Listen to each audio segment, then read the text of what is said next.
Hey, everybody. Welcome to Vince. Good to have you with us on a Tuesday, the best damn audience in media. Always so nice to see everybody here. We've got a lot to get to today. We're going to talk ICE with you today. What's going on with Immigration and Customs Enforcement? These law enforcement officials who are being attacked right now by lefties who are staging, there is no question about this, a treasonous insurrection directed at the law enforcement that's dedicated to protecting the American people. I'm going to get into all the details. Jonathan Fahey is a former ICE director. He worked for President Trump. He led Immigration and Customs Enforcement. He's here with us in studio today. Big conversation straight ahead on Vince. And as always, so good to have you with us. We've got a lot to get to today, so let's dive in.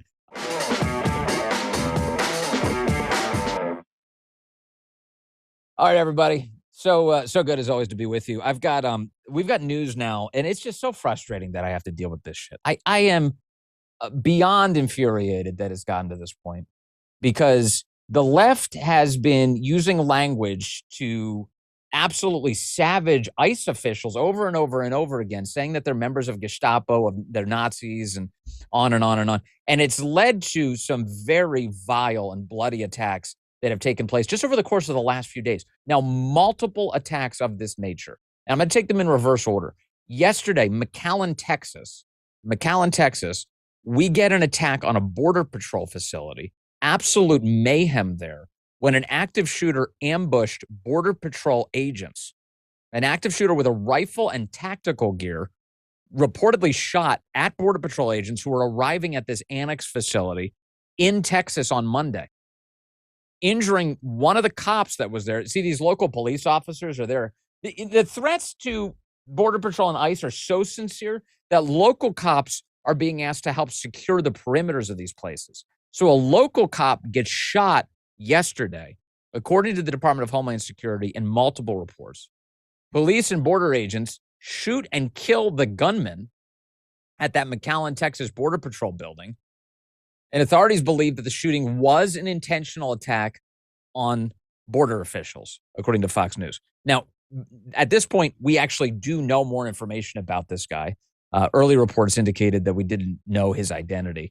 In fact, now we know that he is a resident of Michigan. His driver's license photo, let me show that to you here. His driver's license photo is now being published.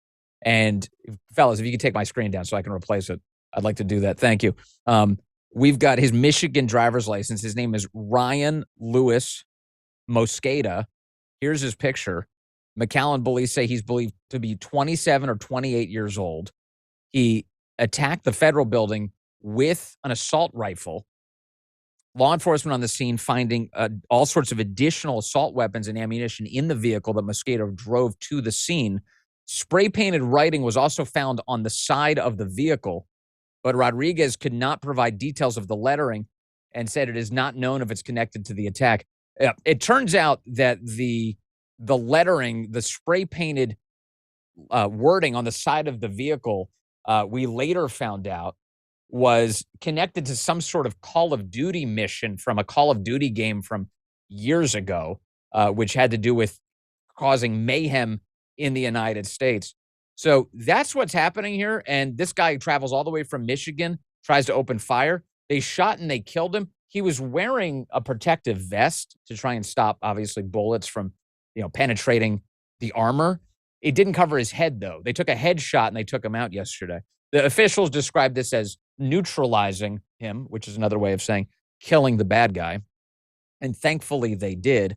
But this is the latest lunatic who's dedicated himself to attacking border security and the guys who actually do the job of deporting the invaders from our country. Let me go back now just a couple more days in Texas. It was in Alvarado, Texas, at an ICE facility that we saw a very vicious attack. It was an ambush on an ICE officer, and 11 people have been charged in this attack. Take a look here. This is Fox 4 KDFW saying that Alvarado ICE facility attack, 11 different people have been charged. It was an ambush. Apparently, what had happened was they stood outside the facility and they began launching fireworks. This is the evening of July 4th. And they did it as a way to draw the law enforcement guys out of the building. They just began launching these fireworks right near the entrance to the building, that Prairie Land Detention Center. And they drew these guys out of the building, wherein they opened fire. 11 people faced charges after a planned ambush on an ICE facility in Alvarado, where a group intended to, quote, kill ICE corrections officers, according to law enforcement. An Alvarado police officer, another one protecting these guys, was shot in the neck during the attack, but he is expected to survive. The coordinated attack happened around 10:30 in the evening, that's Independence Day, at that Prairieland ICE detention center, 25 miles south of Fort Worth. Law enforcement saying it was between 10 to 12 people who were in black military-style clothing. Guys, we have an armed insurrection going on in the country. 10 to 12 people in black military-style clothing begin shooting fireworks at the facility. One or two others broke off from the group and began to damage vehicles and spray graffiti. Officials saying that the graffiti said things like ice pig, traitor, and other types of profanity on the defaced vehicles. Officials believe the activity was meant to draw ICE detention officers right out of the building. And when they got out, two unarmed officers made their way to talk to the vandals. Another officer from the Alvarado Police Department also called in to investigate.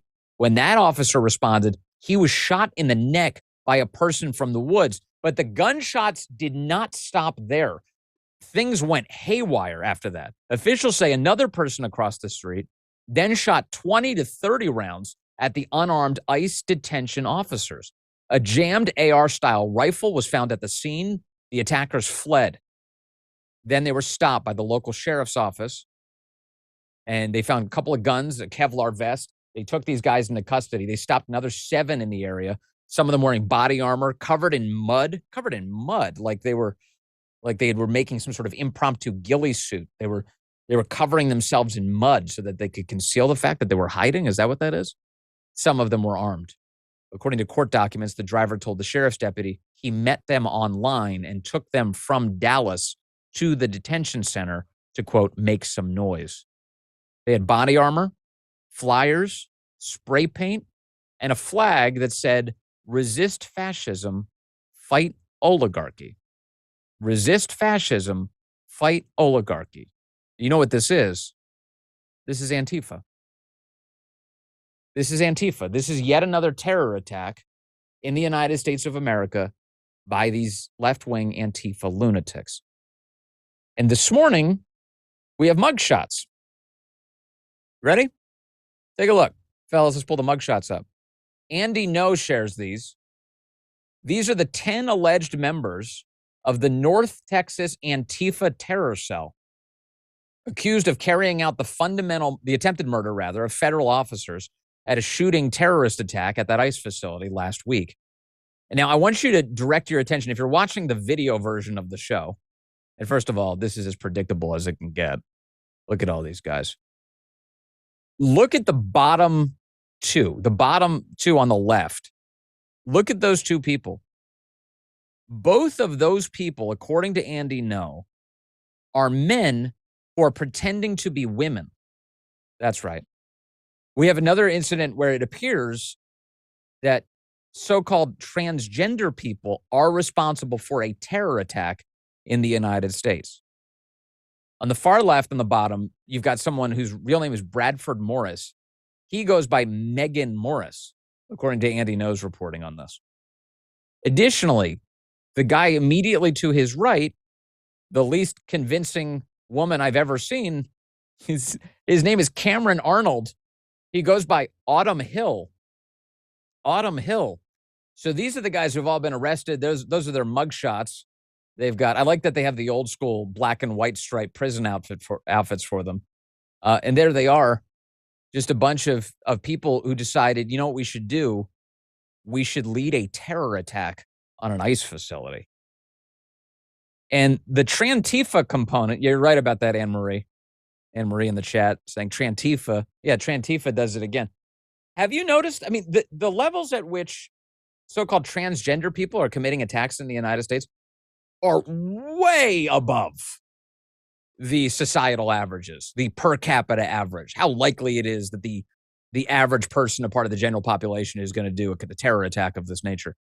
No, it actually is very high. It turns out that there is that there is some sort of relationship between mental illness and this very poor and destructive and violent and tragic decision making. Which brings me back to the core point about the president trying to prevent transgender people who say that they're born in the wrong body from being members of the United States military. No, we shouldn't arm the mentally ill. And I love it's the left of all places, the lefties who are constantly saying, yes, we should. We should arm the mentally ill. You know what's a fun idea? We should give the mentally ill fully automatic weapons. What do they say? Weapons of war. We should arm them with weapons of war. What? You're the same party that says the general population can't have semi-automatic rifles, but the mentally ill can have fully automatic weapons? Are you crazy? Yeah, you're crazy. You're crazy for that. And so these attacks continue.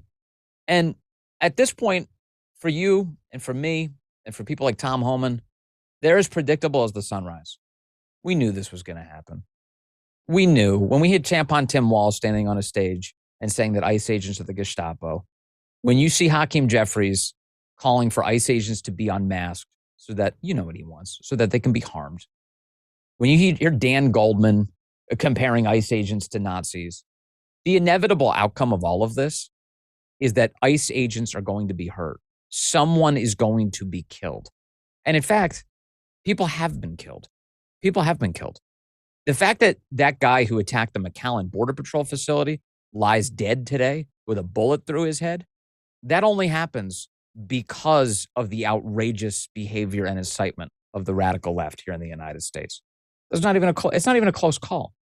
Not even a close call. Let me give you some of this. Here's the Border Patrol chief, cut 7, condemning all of this Democrat rhetoric. Take a look.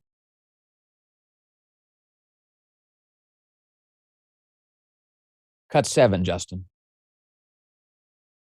These agents are outstanding Americans.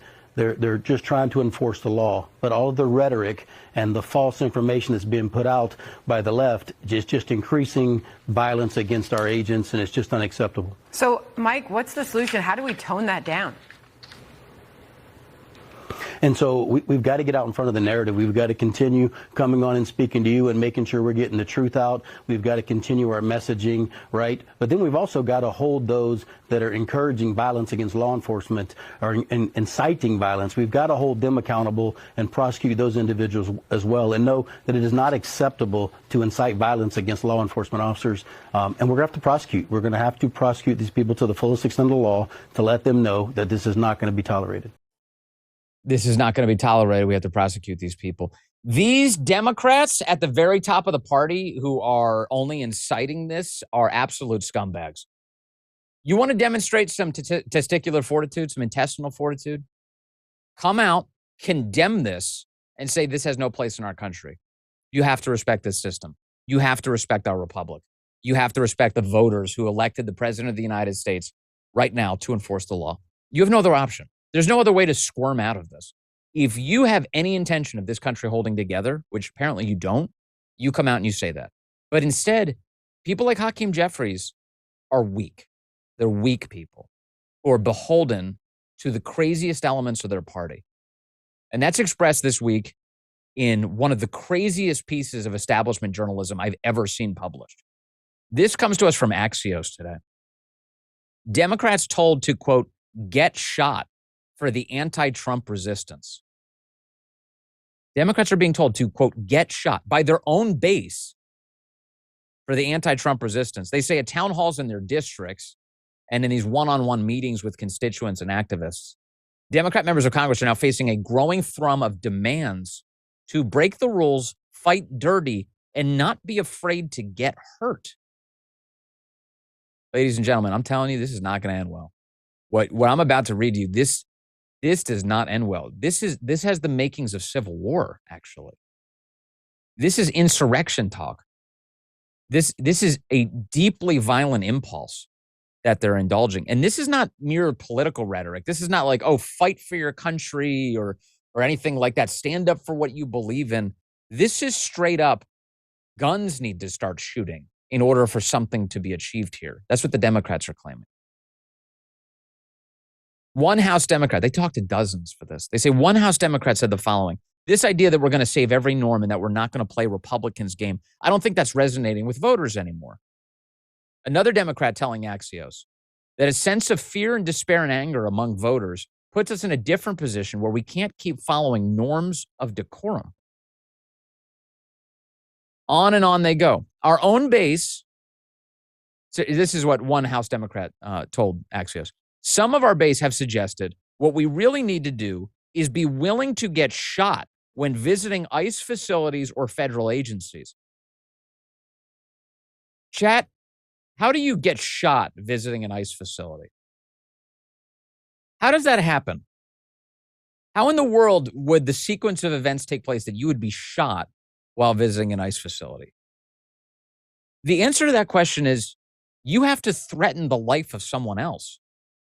You have to do what these lunatics just did, who assaulted an ICE facility in Texas this past week, who assaulted a Border Patrol facility in Texas yesterday. Use a gun, get shot. That's exactly right, Skirt and Bear says.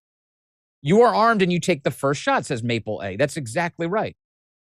The only way you get shot visiting these facilities is if you really threaten someone else's life in a way that requires you to be taken down by a gunfire. Let me put it differently. If you get to the point where you are shot, you had it coming. That's the answer to this. And so you have House Democrats saying that their own base, and they're saying it anonymously because they're scared of their base, are calling for them to, quote, get shot for Democrat Party power. Our own base is telling us that what we're doing is not good enough, that there needs to be blood to grab the attention of the press and the public. This is a House lawmaker. It's a House Democrat saying this. A fourth House Democrat said that constituents have told them civility isn't working and to prepare for violence to fight to protect our democracy.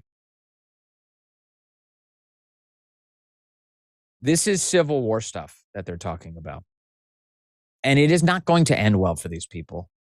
It is not. Don't screw up our country anymore. Don't resort to violence. It is not going to end well for you. Don't go down that road. And for the people who know better, the people atop the Democrat Party, now is your opportunity to stop this while you have the chance. Instead, you're inflaming it on a routine basis. And things have been very dark in this country. And we've had a lot of cause for optimism as we've been able to turn those things around. But there are desperate spasms going on the left, which was right now in the political wilderness. And rather than appeal to the American voter to figure out a way to get back into a position of power, they're indulging their absolute worst emotionally incontinent impulses. And this thing can very much spiral very, very quickly. In fact, all of this came up yesterday, the connection between these attacks on ICE and the fact that the Democrat base is calling for violence. It all came up at the White House yesterday. I'm going to get to that in just a moment. Before we do, I want to thank our great sponsors who make all of this possible so we can talk about this. You ever lay in bed with your mind racing at all? That endless to-do list, the early alarm, tomorrow's chaos. It can be hard to unwind. Believe me, I get it. But I have found something that is really helping me relax. Sleep is so important, and Bowl and Branch sheets help me do it. I started with their signature sheets, crafted with their finest 100% organic cotton. It's great. They're buttery, soft, toxin-free, and honestly, they get even softer every time I wash them. It's like my bed has become a spa. And as the weather heats up and has been heating up, I've tried their percale sheets too. They're a game changer. They're cool, crisp, breathable. You don't have to sleep hot. You don't. Get the right sheets. I could feel the quality the moment I opened the box. These sheets are ethically made, and it shows in every stitch. Get the best savings of the season during Bowl and Branch's annual summer event. Get 20% off plus free shipping on your first set of sheets at bowlandbranch.com/Vince. That's Bowl and Branch, BOLLAND, branch.com/Vince, and save 20% and unlock free shipping. Limited time only. Exclusions apply. Visit bowlandbranch.com for details. Or thanks to Bowl and Branch for making all this possible. Okay. Let's see. Yeah, that's right. I use it with the jacked up fitness machine too. You're right. One man's opinion. You're right about that. We'll get to jacked up at some point. Okay. So we've got these crazy people who are calling for violence. We've got crazy leaders, cowards, who won't stop this, who won't put it down, who won't say this is the wrong course. And it led to this moment yesterday Our friend Mary Margaret Olahan over at the Daily Wire, great reporter, she asked Caroline Leavitt at the White House press briefing about the convergence of all these events and what the White House makes of it. Take a look at it. Cut 1. Here we go. Building off of the question earlier about the shooter in Texas who targeted ICE, Axios reported today, I believe, that Democrat lawmakers were saying their constituents are calling on them to be more violent when they go to ICE facilities, including, I believe, they want them to shed blood, and that they said that Democrat lawmakers should be willing to get shot themselves. Can you respond to that? And do you have concerns that any of these lawmakers might act on the wishes of their constituents? It's hard to believe anyone with morals in this country or decency would say such a thing. Obviously, the White House condemns that rhetoric, and we condemn violence of any kind. This administration is simply trying to enforce our laws, and we must be a nation of law and order. You cannot simply waltz across our border and live here illegally and expect to stay. We are going to enforce our nation's laws, and the men and women who are doing that are doing so in a respectful way. They are doing so within the confines of the law, and they are just trying to do their jobs. And we condemn any violence or any calls for violence of any kind against any American. How easy is that? But you heard her say there that the predicate to being able to handle all of this responsibly are morals and decency. I hate to tell you, that's two things that people like Hakeem Jeffries lack. Dan Goldman doesn't have it. Eric Swalwell's too busy filming videos of himself over and over and over again, walking past congressional staffers and then pretending like, oh, I didn't see you there. Meanwhile, he's been calling for all sorts of awful things against ICE agents. Been treating them like garbage. In fact, here, look, cut 5. I'll get to it now. Here's Eric Swalwell.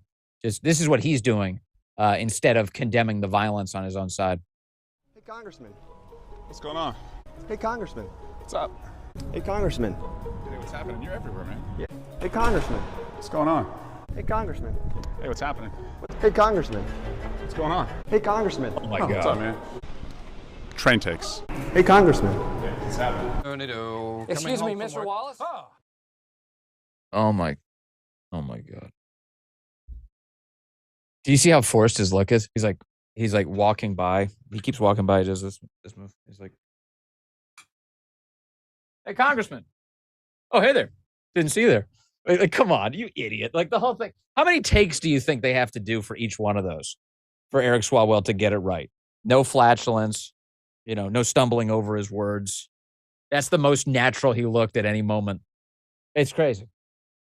But instead of condemning violence, he's just been rooting it on. All these guys have been inciting it. It's so crazy, and that's where we are now. Tom Homan, as you know, is the Border Patrol chief. He's the border czar, rather. And he was on Fox last night, and he said, look, this is really straightforward.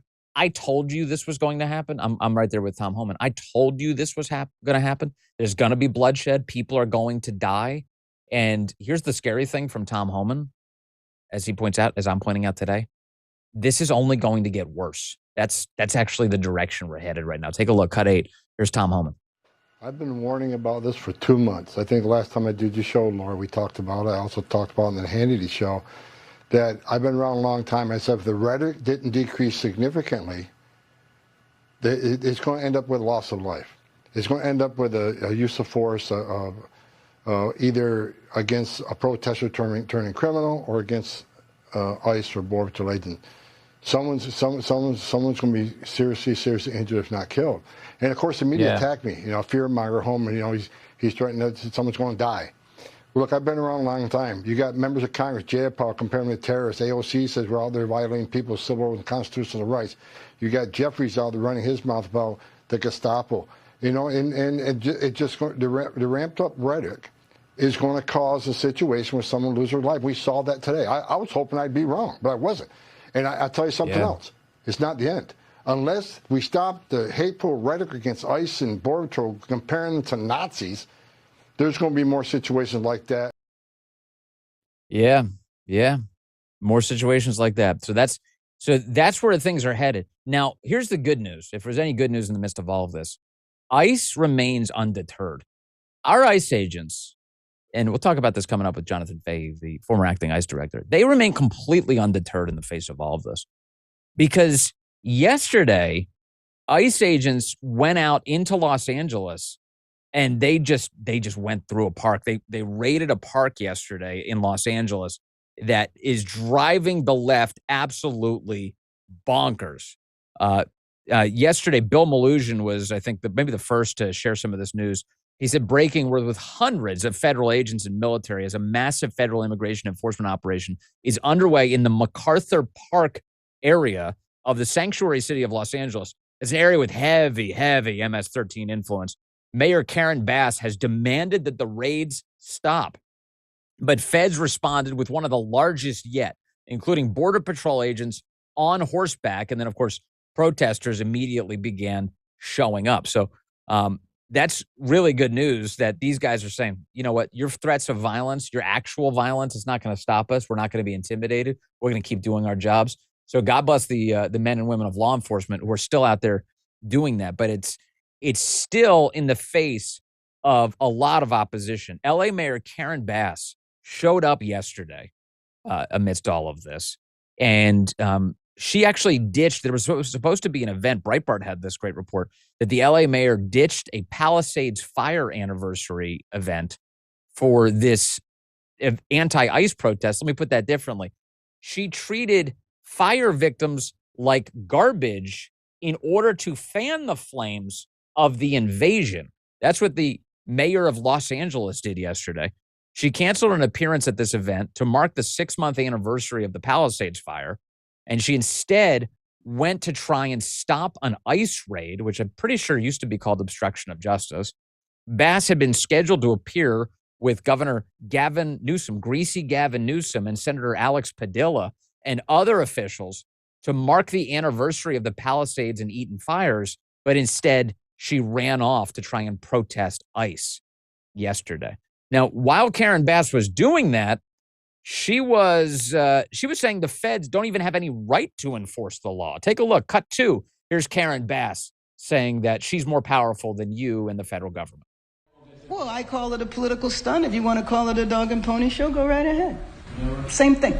With this going on for more than a month now, are you starting to feel like you're not even in control of the situation, or is there a feeling of helplessness? No, I will never feel helpless, and I don't think anybody here feels helpless. That's not in our DNA. We're going to continue fighting. Summer of resistance. NRC started the summer. You gonna go to work? Resistance? He's calling for you to get used to it. What is your... I'm not going to get used to it. I'm not going to get used to it because last I checked, I was elected to be mayor of the city. That did not include a federal takeover.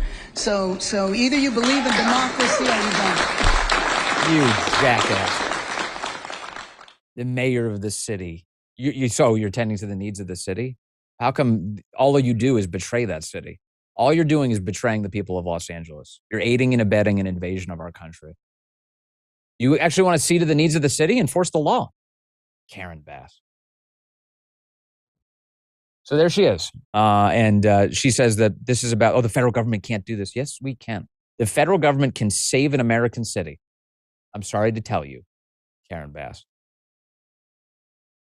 And one more thing on this before we get to our guest. She cut 4 here. Here she is screaming that law enforcement needed to leave, and they just ignored her. Take a look. I am going to say... Mayor Bass, I need to get my phone and we're departing. Okay. All right. Mayor Bass. Mayor Bass. Oh my Any God. comment, Mayor Bass? Thank you. Mayor Bass, any comment? Yes, my comment is they need to leave, and they need to leave right now. They need to leave because this is unacceptable. Who did you speak with? Just wait and see. Mayor Bass, They will be leaving soon. Mayor Bass, who did you speak with on the phone just now? Who did you speak with on the phone? They had a custom. Wow. The person she spoke to was the Border Patrol chief, Gregory Bovino. He was the Border Patrol chief of the El Centro sector. This is the message. Bill Malugin talked to the Border Patrol chief, that guy, and he said, I don't work for Karen Bass. And my message to her was, she better get used to us now, because this is going to be normal very soon. We will go anywhere, anytime we want in Los Angeles. So good for him. Good for him for standing up for the rest of us. And good for him for standing up for the people of Los Angeles, including the people who, by the way, voted for Karen Bass to run the show in the first place. Even the people who made the wrong decision here are being protected, and rightfully so, by the United States federal government, which is very good to see. All right, our guest, Jonathan Fahey, coming up in just a moment. Now that I've upgraded to a Helix mattress, I have been sleeping better than ever. I love our sleep sponsors. They're so great. And I look forward to sleeping on that Helix mattress at the end of each long day. My wife and I love this mattress. And to be very honest with you, I never thought that there was going to be a mattress that would actually work for me. I've had a couple mattresses. I didn't really like any of them. And I figured it just must be my body. There's just no way. Helix is the way. We did the online sleep quiz. We found out exactly what we needed. It's based on whether you have back pain, if you sleep too hot, if you snore, if you sleep on your side, all those things. You should try it yourself. Go to helixsleep.com/Vince to get started. And once you get your mattress delivered, you can finally get some comforting sleep. And you know that a good night's sleep is one of the best ways to have a better quality of life. And right now is a perfect time to do it because Helix has this exclusive offer just for listeners of Vince. 27% off site-wide.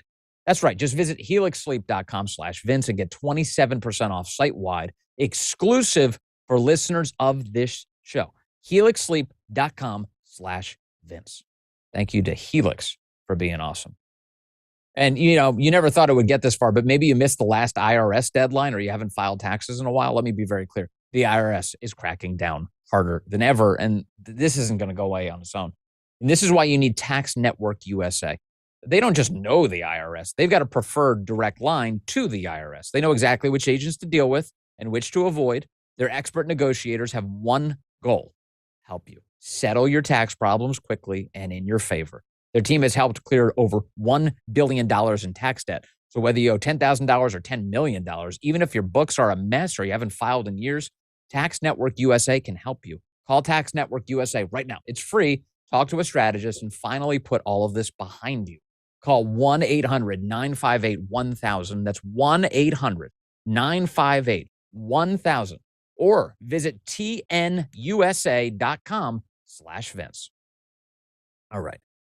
I am happy to say that we have joining us today the former acting ICE director, Jonathan Fahey, in the house here on Vince.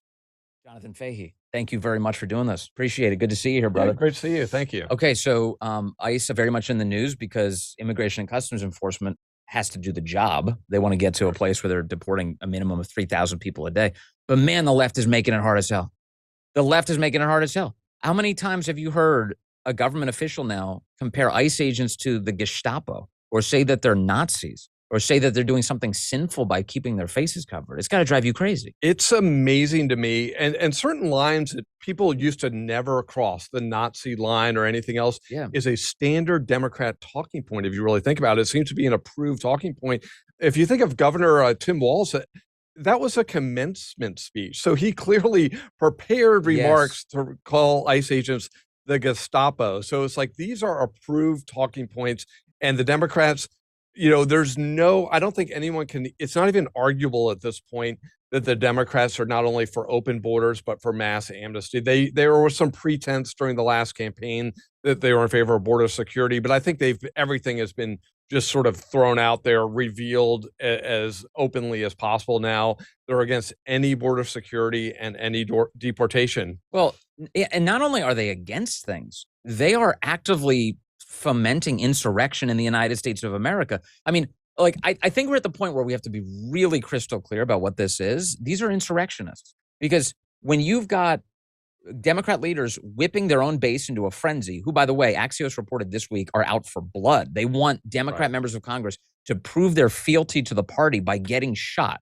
How do you get shot by law enforcement? You do something that threatens law enforcement. You threaten the peace in such a way that you risk immense bodily harm or death to someone else. It's insanity. And now we've got these massive cases of ICE attacks where you look at the attack on McAllen, Texas yesterday, where a gunman gets out and begins opening fire on a Border Patrol facility. Or Alvarado, Texas, where they just arrested 11 people for an ambush outside of an ICE facility. Jonathan Fahey, this has reached a new level, and there's already blood on the streets as a result of it. Yeah, it's really amazing, and it's certainly predictable that this is the way it was going because of the rhetoric of the Democrats. And like you're saying, they have to get more and more extreme. And it's funny when you look back at the last election, the two lessons that could have been learned by the Democrats were, one, become more moderate on certain issues, and particularly this issue, or go double down on this open borders agenda. And they chose the craziness, and I think it shows where their party is. This is not your, mother and father's Democratic Party. This is a hard left party, and anyone that's even remotely moderate is cast aside. And you saw with Gavin Newsom make that minimal pivot maybe a couple months ago and came hard left again after he tested the waters on moderation. Yes. What do you think is animating that, though? I mean, that it's a choice to decide, you know what, violence is the only thing that we're going to do now. How did they get there? I think it's a combination of, Donald Trump drives them crazy. So you have the Donald Trump factor, and they really believe in this open borders in the sense that they believe it will help them politically. Yeah. And every time Donald Trump is doing something successfully on the border, they believe that's hurting them politically, at least in the future and maybe even currently. Right. And it is really funny because during the campaign, everyone said, every Democrat, we're for secure borders, all this nonsense.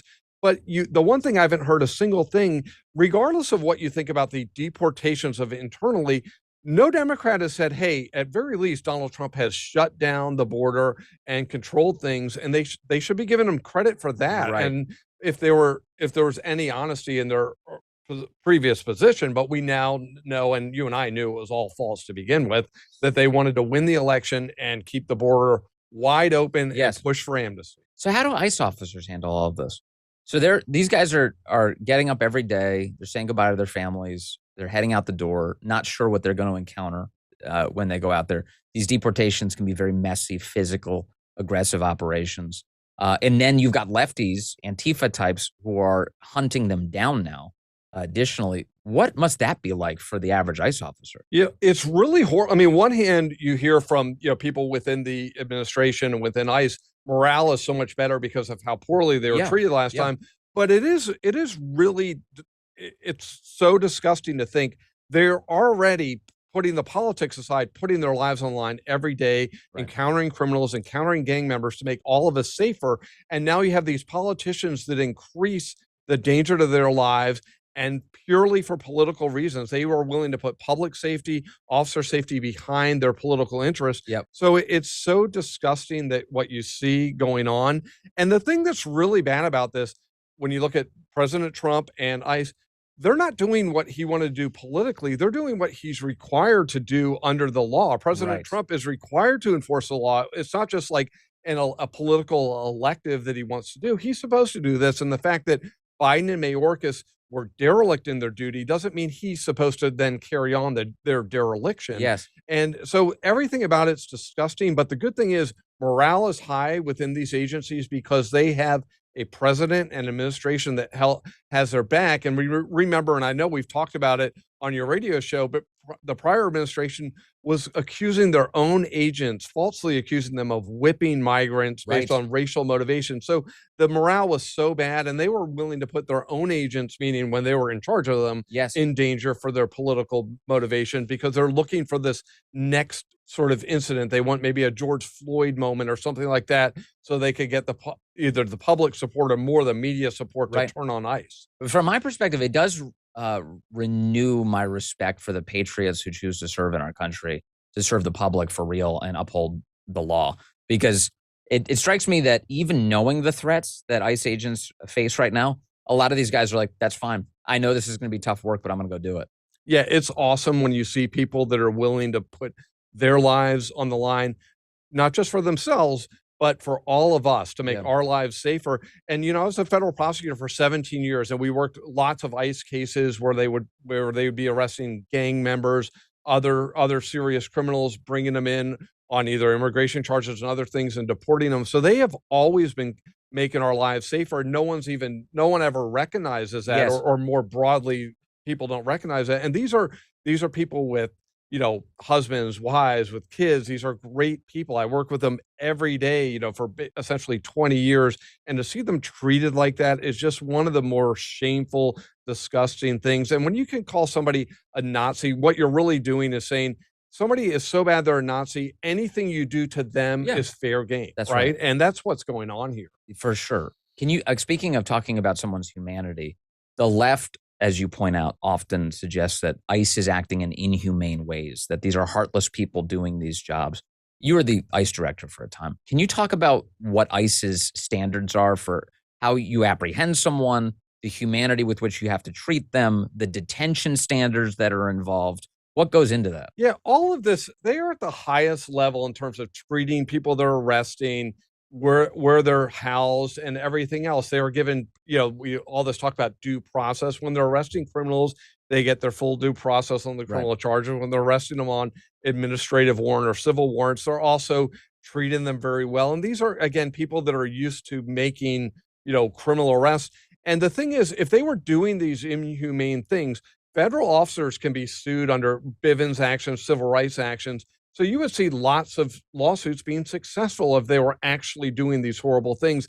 And I think it's really telling when you look at what went on in Newark, went on with the Senator Padilla that we've now learned, the second senator from California. But it's funny, he hasn't filed a lawsuit against them because he knows he would lose and everything would get revealed that they did everything. That video of him, I've been saying it over and over. They were very gentle. They were they practically swaddled him like a baby. When they brought him into the hallway and they gently put him down, they put a little handcuffs on him. And he was detained for 4 seconds. Yeah. And he turned it into that he was murdered in the middle of the hallway. If you're crying about that incident, in all seriousness, you've had a great life. That's like one of the worst things that's ever happened to is when you barge into some place and they ask you to leave. Okay. That's pretty normal anywhere. You do that to a store, you do it to a bar. If you went into a Senate office, if you went in, and no one, I don't encourage anyone doing it, walk into just barge into a Senate's office and say, I'm a constituent, I want to ask some questions. They don't come out and just say, sure, what would you like to talk about? They would remove you, and they should. And that, but he. So you saw that video and you thought everybody handled their job exactly the way everyone handled it well. And their first priority isn't to say, is this a senator? And by the way, if you're a senator, you get to do whatever you want. Of course not. So their job is to keep the secretary safe and other people around them safe. And this idea that part of it is kind of pathetic that he's really upset about nobody knew who he was. I mean, the whole thing is like, I'm a senator from California and he's largely anonymous. We work in this town. No one knew him. That's right. I mean, I knew his name, but the guy is never getting on the shows. Anything else, he's like 99 or 100 out of all the senators. Could you imagine being second fiddle to Adam Schiff? Yeah, it's so bad. I mean, in all honesty, though, before this, they wouldn't book him on the shows. He was at the bottom tier in even the Democrat shows. I mean, I never saw the guy. Yeah. And this is his moment, and it's just so funny how he's making the most of it. But back to the well, he couldn't do what you did, which is a gruesome experience that's useful to talk about in the course of a show. Right. He had to perform a stunt. Yeah. He had to rush the Secretary of Homeland Security and see what would happen. Yeah, and it's like it's sort of the rite of passage in the Democratic Party now, right? You have to now get arrested, or you're not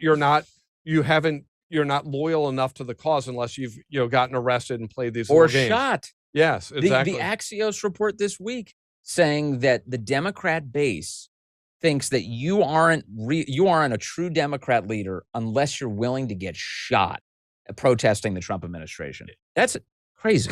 It is so crazy. And I wish when you would see these other shows, the Democrat shows, I wish they would just ask these senators that still, some of them still claim they're in favor of border security, out of the people that are here, who should be deported and what the criteria, and then who, and does that mean the rest of the people all get to stay? And the answer is nobody should be deported other than somebody that commits, front page news crime. Everyone else gets to stay. Yes. And that's their position. And I think it's sort of sad because you think one move to increase your political power would be adjust your policies to what the people want. Yeah. But the other move is what they're doing is doubling down, thinking if we bring in so many people, they will eventually vote for us, at least 66, 70% of them. And it's just very sad that they don't, you could easily just say, hey, we were a little crazy on immigration. We're going to come back to the middle because we care about the American citizens. We care about their jobs, their health care, their education, all their taxes. And they don't do that. If you really think about it, can you think of one time the Biden administration ever put the interests of American citizens ahead of illegal aliens, they have to talk in euphemisms to describe illegal aliens. Of course. Non-citizens, undocumented, blah, blah, blah. But you can then go Nazi for federal law enforcement. Yeah. That's fair game. But Yes. Joe Biden had to apologize after referring to Lincoln Riley's killer as an illegal immigrant, not even illegal alien. Remember Yes. the next day, he's like, I'm in none, whatever our things we're supposed to say. Of course. But it's okay to say we're strapping migrants and all these other nonsense. It's so crazy. You think the first thing would be stand for law enforcement, stand for the citizens. It just makes you think that if an entire political party is dedicated not to appealing to voters at all, they must think they don't need voters to be in power. Yeah, you know what I mean? Exactly. Like it's like at that point, then why wouldn't people believe that they're rigging elections? Because they straight up do nothing to actually appeal to genuine American voters. Yeah, certainly on these issues and the old Democrat issues, which you have to respect old school Democrats, they were for the workers. They were sort of sticking it, we'll stick it to the man. We're fighting for wages. Yeah. They abandoned that because all this illegal immigration, what does that do? That depresses wages at the lower end big time. Big time. And it's like, so they don't even care about the working class. And the working class, unfortunately, in this country, it took, I think, until the last election for them really to catch on, like, wait, the Democrat Party doesn't care about us anymore. They've put us aside. They made the decision we are going identity politics over working class. Okay, so that brings us to a really good point, which is, illegal aliens, an invasion of our country by foreign nationals who shouldn't be here. The people who are hurt the most by that are the working class of the United States, because it's a labor competition in the end. And so on one hand, you have political goals who are opening our borders for their cruel intents. But at the same time, you also have a business community, the unscrupulous component of the business community, which is taking advantage of foreign labor illegally at wages that aren't even legal. And they're doing it at the expense also of American workers who therefore don't get those jobs. Can you talk about that? And also, it does seem to me that workplace enforcement is one of the most important yet under talked about missions for ICE. Yeah, that's a really good point. And it's funny when you say the unscrupulous business owners, because it also forces out the scrupulous business owners that are abiding by the rules. So then they don't get to make it. So then all you have less, or you have more of the unscrupulous business owners. But you're exactly right, because it's like when you bring in these people, they not only are depressing wages, but you look in Fairfax County, the schools where I live, there's more trailers on the school grounds than a typical trailer park because they're so overcrowded. Right. So what does that do? That one decreases quality of education for people that are going to public schools, and also increases expenses, tax dollars, and other things. You look at healthcare, you go to a hospital, you're waiting in a line, or in spite of what the left says, no doctors are coming across the border. So you have just in the last 4 years, 10 to 20 more million people fighting for the same healthcare resources. What does that mean? The poorer people are getting lower quality care, and probably even at the higher ends are getting lower quality care because there are more people fighting for the same amount of resources, or roughly the same amount of resources. So all of these things hurt the middle class, hurt the lower class. And you look at some of the, I was in Martha's Vineyard last weekend, and you would see all of these signs that are like, we support immigrants, all this stuff. And the one thing you didn't see were illegal immigrants. They have so much support, yet they don't have them. And it's a fun irony, but it's also, they never have to, the elites in the Democratic Party never have to bear the cost of these horrible policies. The people in Martha's Vineyard, they're able to send their kids to a private school, all of these things. And good for them. I don't, have no grudge against them, but take the sign out of your yard, because there are people that have an overcrowded school, that their kids are having deprived opportunities. They don't get to see a doctor when they need to if their kid is sick. So these are things that are real life things that affect Americans, and we should put Americans first.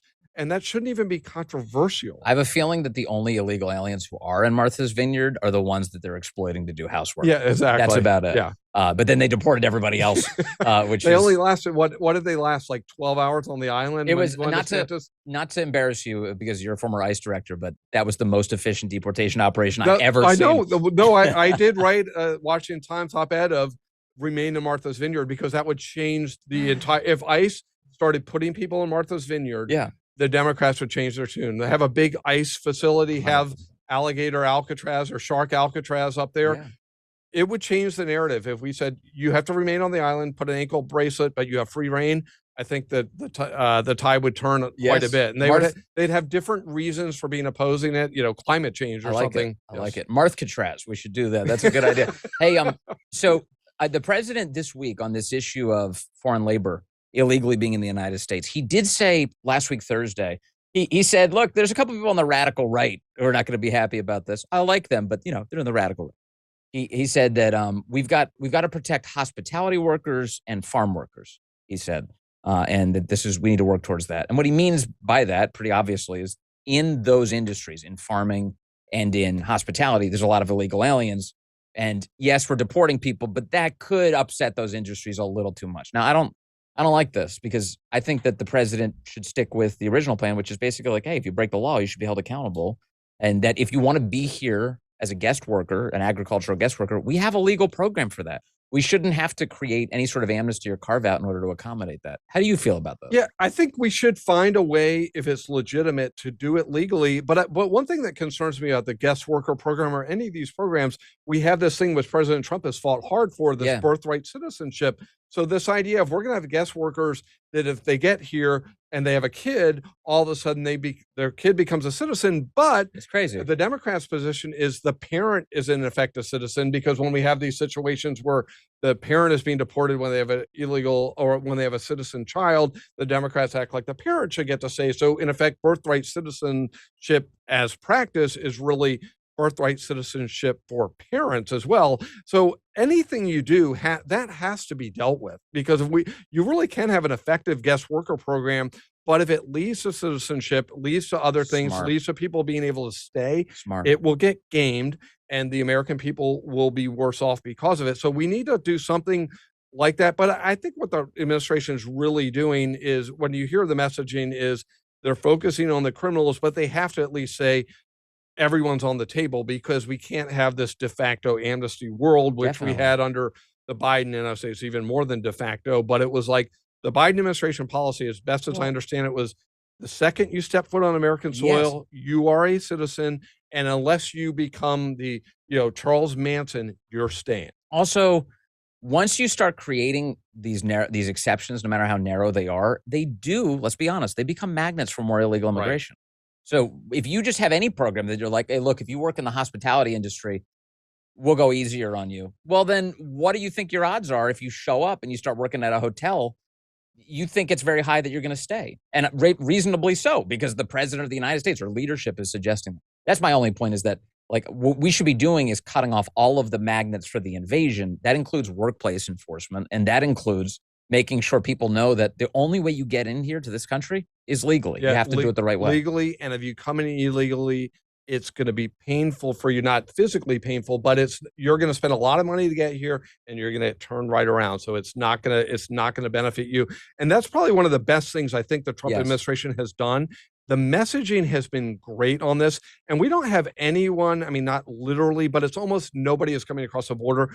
I haven't heard a single thing about caravans coming through Mexico or through Central America, because they know, one, these people are paying $7,000 to $9,000 a pop to get smuggled in here. So that's a really bad investment if you're getting turned around. Back in the Biden days, it was a phenomenal investment. You get $7,000 to $9,000 in benefits probably the day you step foot on this. You're staying in 5-star hotel or formerly 5-star hotels, getting phones, getting all these other things. So it was a very wise move to come here illegally under Biden. And now people realize it's a crazy proposition financially to try to get here. Yes. And a few people are going to sneak through, and that's life, but it's just not going to be worth it for them even when they get here. All right. Finally, let's talk about self-deportation and the chances of that increasing. So my sense is that the more the government actively deports people, goes into workplaces, goes into jails to pick up people who've been arrested, whatever, communities, parks, and starts deporting people, that enough people will say, you know what, I can see where this is going. There's a lot of heat coming. I'd rather take the easy way and self-deport. The administration, and I think there's some estimates that right now so far about 1 million people have done this. Over about 1 million people have left the country in the short time that President Trump's been in office. Do you anticipate those numbers going up meaningfully, and what is it going to take to get there? Yes, I think the self-deportation are going to go up enormously. One, because people really haven't been aware of the option of, you get $1,000 and a free deportation. Yeah. So I think those numbers are going to go up because if people, one, think they're going to get arrested and removed, that's, again, a difficult experience. One, you may have some affairs you want to deal with and other things like that. But two, if there's, like you said, if there's no opportunities to earn wages legally and it's harder to earn them illegally, it's not that great to be here. Yeah. So I think they're going to go up tremendously. And I think it's a very good idea. What, $1,000 and a free ticket? And think of how much, I mean, they were giving people gift cards coming over under the Biden administration, free phones, which are, as we know, expensive, and hotel rooms. So it's kind and it of also costs a lot to deport someone, doesn't it? If they're not doing it willingly under this circumstance, the resources that ICE has to exert are immense, aren't they? Yeah, if you have to go out, arrest somebody, get them through the immigration court system, get them ordered deported, and previously, people would be ordered deported and then told to self-deport, and that never worked, or not literally never, but yeah. So if you have to actually physically deport them, you're looking at thousands of dollars, probably $10,000 or so. So you save money. It's easier. Yes, it's better for them. So everyone wins, other than, I would say, the Democratic Party. And, the previous administration, everything was to benefit the Democratic Party. But it does seem like win-win-win if we go that way. And the more this administration, and now with the money coming in, I think people are going to really see the writing on the wall with this new bill that hey, self-deportation with a possible option, which I think they've left open, to possibly come here legally. Maybe let's try that path. And I think people that are deported, I say unwillingly, they're not going to have that option. So, and there's enough people that want to come here legally, that those people that were here illegally, we're not missing out as a country from them never getting to come back. We're benefiting immensely. So I think it's going to work. And all of these things really together with the messaging, it's going to be, when we look at this, I would predict at the end of this year, look at fentanyl deaths, look at wages, look at crime. Yes. And those will be very good measures within a year that I think all of those will all change in a good way, and look at them in 4 years. And that's politics, right? If he's successful, if we're poorer, we're safer. Hey, that's a successful, if we're richer and safer, that's a successful administration, and that deserves being reelected. So let's see how they work, but I predict it will all work very well. Love it. All right. Jonathan Fahey, former acting ICE director. Sir, good to see you today. Thank you for coming in. Thanks. All right. And the good news for tomorrow is that we've got Russ Vogt coming in. That's right. Rescissions. You want to cut some spending here in the United States of America? I definitely do. The head of the Office of Management and Budget is joining us live right here on Vince tomorrow. Don't miss it. Before we go today, I want to make fun of how ridiculous Hakeem Jeffries is. Have you seen his latest Instagram post? Check this out. I know you're probably not on Hakeem Jeffries' Instagram that often. Fellas, can you put this on screen for me? Look at the park bench that he's leaning against and the distortions on this graphic. Do you see that each of the planks of the park bench are bending? The reason for that is not Hakeem Jeffries' immense superhero strength. That's Photoshop.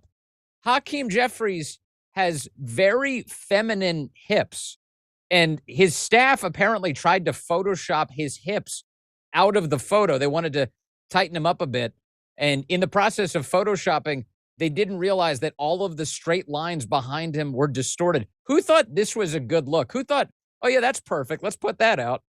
There's Hakeem Jeffries and his deeply feminine hips. I pulled up this photo. Here he is. This is a New York Times photo. They clipped him out. You can see there's a lot more width to his hips, and I guess he's embarrassed by his feminine posture. Well, sorry, Hakeem. We caught you, and it wasn't that difficult. It was a very easy thing to solve. Hey, thanks for being with us today. As always, you can join us live, rumble.com/Vince. Listen to the podcast. Please subscribe wherever you find us. I appreciate you, the best damn audience in media. I'm back with you tomorrow. Big interview with Russ Vogt.